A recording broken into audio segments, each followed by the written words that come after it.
ऐसा क्वेश्चन जो मुझे पता है कि हर इंटरव्यू प्रिपरेशन साइट की पहले 50 क्वेश्चन के अंदर ये क्वेश्चन मिल जाएगा, मैंने उनको नहीं डाला है। ठीक है, what should I do if I get stuck on a problem, should I move on, या मैं उसको टाइम दूं, या सोल्यूशन देखने से पहले कितना एग्जैक्टली टाइम दूं। ठीक है, as I mentioned in the last video कि I will be making a list of questions of LeetCode जो कि कंपनी वाइज सॉर्टेड हैं और रिसेंटली पूछे गए हैं।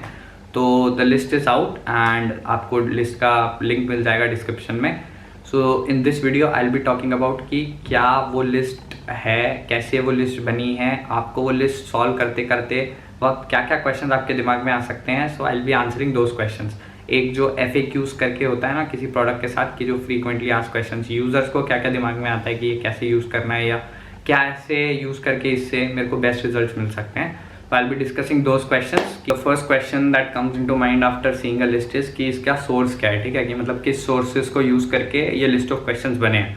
So my sources were एक जो Google form मैंने share किया था, so I shared it with people जिन लोगों ने interviews just दिए थे, to ask कि अगर आपको कोई LeetCode का ऐसे similar question आया है so please fill it. So एक वो source है मेरा। The second one is कि I contacted different colleges के TNP cells, बिकॉज मोस्टली के पास होते हैं एक रिपीटेड क्वेश्चंस की एक वो PDF बना के रखते हैं, वो बताते नहीं है बट होती सबके पास है। ठीक है, the third one is I spammed my seniors कि अगर आपको पूछा गया ऐसा कोई question and if you remember then please share it with me. These three are the sources of this list. The second one कि ठीक है, अब ये तो पता चल गया कि सोर्स ट्रस्टवर्दी है, बट ये क्वेश्चन कितने साल पुराने हैं। सो द आंसर इज 2 years। मैंने 2 प्रीवियस बैच के ही क्वेश्चन लिए हैं सेट में। So the years were 2019 2020 and 2020 2021। तो ये 2 साल के लिए हैं, उससे ज़्यादा पुराने के लिए नहीं, क्योंकि रेलेवेंस खत्म हो जाता है। ठीक है, बहुत पुराने क्वेश्चन में आप देख सकते हो Geeks for Geeks पूरा भरा पड़ा है क्वेश्चन बैंक से। ठीक है, बट ये होता है विद ईयर्स जो मतलब ट्रेंड चेंज हो रहा होता है, उस ट्रेंड के हिसाब के क्वेश्चन अगर आपके पास हो तो उस पर टाइम इन्वेस्ट करना वर्थ है। The next question that comes in mind, जो कि काफ़ी इंपॉर्टेंट भी है, कि क्या ये लिस्ट बिगिनर्स के लिए है जिन्होंने जस्ट अभी स्टार्ट किया है, ठीक है, प्रोग्रामिंग वगैरह। So the answer is no. क्यों? क्योंकि ये लिस्ट है, इसमें आपको मीडियम या उससे थोड़े ऊपर के क्वेश्चन मिलेंगे, या एक कंसिडरेबल अगर आपका लेवल होगा किसी डेटा स्ट्रक्चर पे तभी आप ये लिस्ट अटेम्प्ट करो। अच्छा, तो अगर बिगिनर्स के लिए नहीं है तो कैसे पता चलेगा कि एग्जैक्टली किसके लिए है ये? तो इसके लिए क्या है कि आपको लिस्ट में जाओ, आपको 2 कॉलम्स मिलेंगे। ठीक है, एक जिस पे क्वेश्चंस का नाम है और उस पर लिंक है, और राइट साइड में उसके प्री रिक्विजिट्स लिखे हुए हैं। तो अगर आपके हर प्री रिक्विजिट के 15-16 क्वेश्चंस आपने पहले कर रखे हैं then you can of course attempt the questions.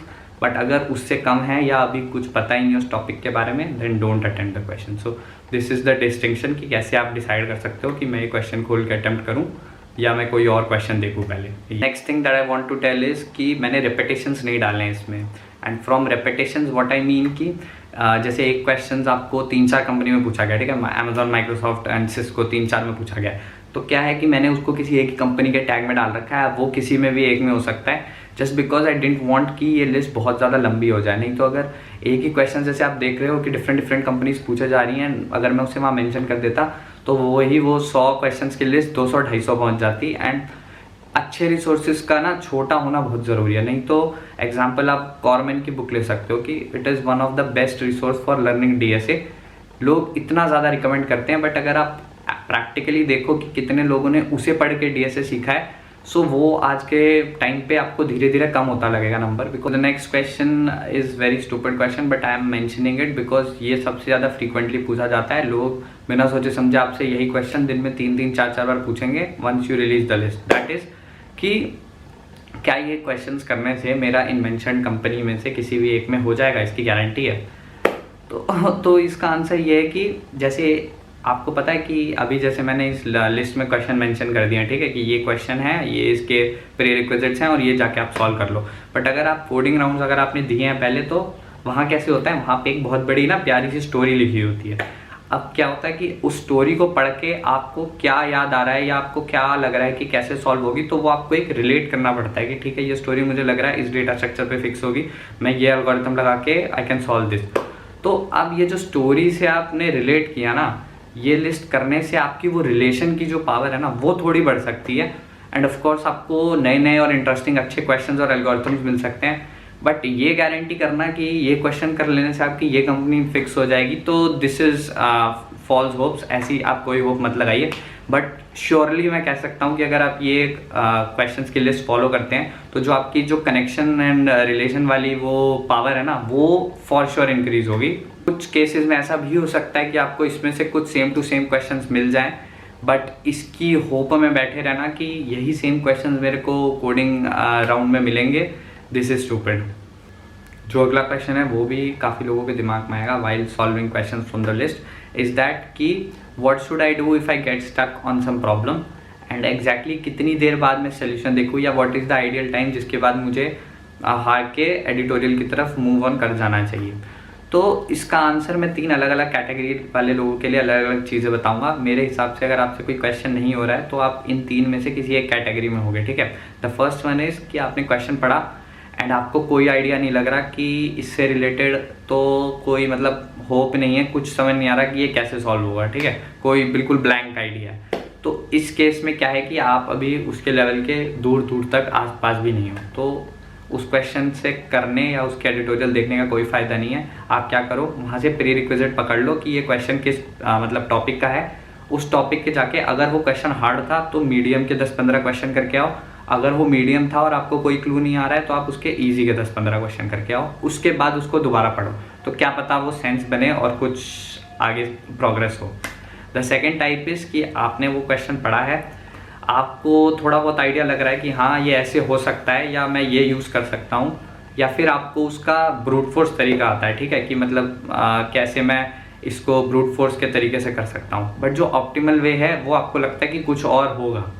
तो this is the second type, और इस पर आई विल सजेस्ट कि पहले आप वो ब्रूट फोर्स लगा के देखो, ठीक है। वो कभी कभी हमारे साथ ऐसा भी होता है कि हमें लगता है कि ये तरीका सही तो है बट वो ब्रूट फोर्स भी रॉन्ग आंसर दे रहा है। आप चेक करो कि कहीं ये मुझे रॉन्ग आंसर तो नहीं दे रहा। Until and unless you don't get TLE, आप उसको एक बार ही ट्राई करके देखो, रन करके देखो।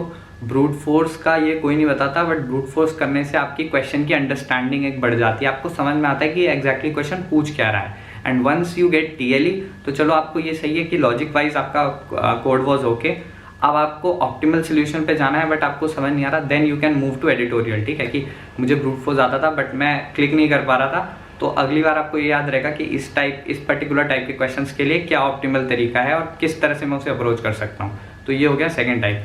द थर्ड टाइप इज़ कि आपको पता है ये क्वेश्चन क्या पूछ रहा है, आपने ऐसा कोई सिमिलर टाइप का क्वेश्चन पहले देख रखा है, बट द थिंग इज़ कि आंसर नहीं आ रहा, ठीक है, या तो कहीं कुछ इम्प्लीमेंटेशन मिस्टेक है या डीबग हो नहीं पा रहा है एंड टाइम हो रहा है, ठीक है। तो इन दिस केस आप सोल्यूशन मत देखो मेरे हिसाब से, तो एटलीस्ट जब तक आप 1 से 2 दिन उस पर मतलब आपकी थिंकिंग ना लगी रहे कि कहाँ पे एग्जैक्टली मिस्टेक हो रही है, don't move to the editorial, because वो क्वेश्चन की स्पिरिट ख़राब कर देगी। अगर आप 1-1.5 दिन बाद उसे खुद से ही सॉल्व करते हो तो वो जो सेटिस्फैक्शन देगा वो एडिटोरियल नहीं देगा। अच्छा, इसके बाद जो मुझे लगता है लिस्ट देखने के बाद एक और क्वेश्चन उठ सकता है, वो है कि क्या सारी कंपनी ऐसे टाइप के क्वेश्चन पूछ रही है। I am finding this list a little bit tough, और अगर इसी लेवल के क्वेश्चंस आ रहे हैं तो ऐसा तो नहीं कि मेरे से कोई क्वेश्चन नहीं होगा। So I have deliberately made it a little bit tough. क्यों? बिकॉज जो बहुत ही ज़्यादा मुझे ईजी क्वेश्चंस दिखे, या कोई बहुत ज़्यादा ऐसा क्वेश्चन जो मुझे पता है कि हर इंटरव्यू प्रिपरेशन साइट की पहले 50 क्वेश्चन के अंदर ये क्वेश्चन मिल जाएगा, मैंने उनको नहीं डाला है, ठीक है, चाहे वो कितनी बार भी पूछे गए हो या चाहे वो किसी भी कंपनी में पूछे गए हो, मैंने वो नहीं डाला है। जस्ट एज्यूमिंग कि ये आप अपने बेसिक्स में कवर करके आओगे, बिकॉज वो क्वेश्चंस को डालना फिर वही बात हो जाती है लिस्ट को बेफालतू में बड़ी करना। इसलिए मैंने वो सारे क्वेश्चंस किए हैं जिनको आपको सॉल्व करने से आपका लेवल इंक्रीज होगा या उस पर अटकना नेचुरल है। तो अगर आप अटको तो इसको इस सेंस में मत लो कि मेरा तो कोई लेवल ही नहीं है या मैं सॉल्व नहीं कर पा रहा हूँ, या उसे नेगेटिव वे में मत लो, rather than take it as कि अगर मैं ये कर ले जाऊँगा तो फिर अगली बार इस टाइप के जितने क्वेश्चन आएंगे आई कैन डू दैट, ठीक है। तो इस सेंस में करना, बिकॉज जो क्वेश्चंस मैंने उसमें डाले हैं वो भी इसी सेंस में डालें कि हर क्वेश्चन को करने के बाद you will gain a new concept. तो जो 100 क्वेश्चंस हैं वो 100 क्वेश्चन के 100 क्वेश्चंस याद करने से आपका कुछ भला नहीं होने वाला, रादर देन वो जो टेक्निक है 100 क्वेश्चंस की ना, अगर आपके पास वो हो सच दैट कि कोई भी उस टॉपिक का नया क्वेश्चन आए and you can crack that, तब वो 100 क्वेश्चंस की लिस्ट आपके लिए बहुत ज़्यादा यूजफुल होने वाली है, ठीक है। सो या that was pretty much all. जितने क्वेश्चन मैंने सोचे थे कि FAQs में डालने हैं वो मैंने बता दिए हैं। And please give reviews once you finish the list कि कैसा इसका लेवल था, कितनी हेल्पफुल ये थी एंड क्या क्या नया आपने सीखा। एंड ऑल्सो जो गूगल फॉर्म है I have left that open कि अगर किसी को सजेशंस देनी है अभी या इन फ्यूचर, सो वो गूगल फॉर्म भर के दे सकता है, सच दैट कि अगर मेरे को वो लिस्ट फ्यूचर में एक्सटेंड करनी होगी so I will put new questions in that और वो उसके नीचे ऐड ऑन होके शेयर कर सकता हूँ, ठीक है। सो या दैट वाज ऑल।